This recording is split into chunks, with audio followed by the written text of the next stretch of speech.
One day, the Gestapo, the German police, came to our home, ransacked our house, made a mess out of it. I was 7 years old. It was very frightening. We watched helpless as the German soldiers laughed and mocked us. We watched silently crying as all this was burned before our eyes.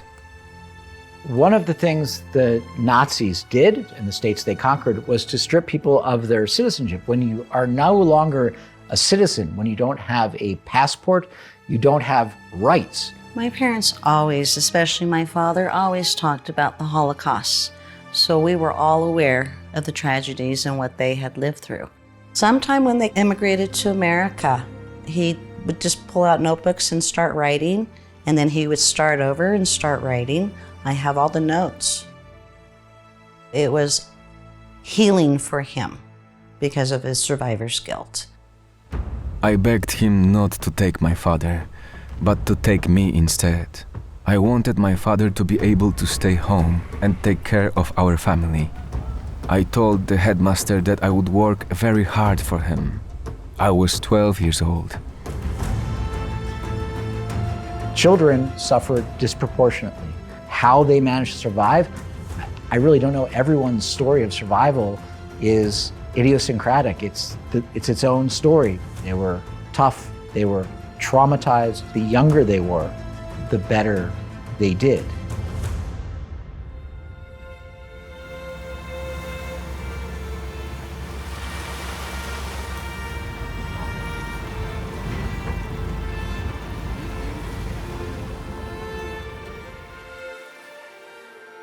They immigrated here in 1949.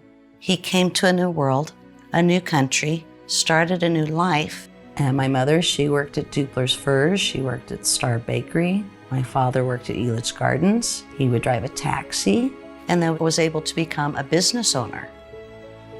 When I came to Colorado, I wanted to be an American. I did not want to be identified as a Holocaust survivor. So I would never speak about it. There were not many Holocaust survivors that would speak. I never could even speak to my children to tell them the story because it was too painful. My father learned to appreciate and show his tattoo more with pride because it came to mean he survived. They tried to degrade me, they tried to humiliate me, they tried to murder me. They didn't succeed. I'm here. And he won. And so did my mother, so did my aunt, and so did every other survivor out there.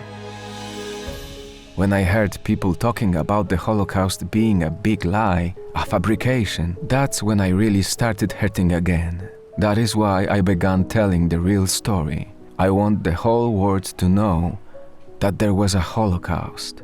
I did go through it, and I have seen it with my own eyes.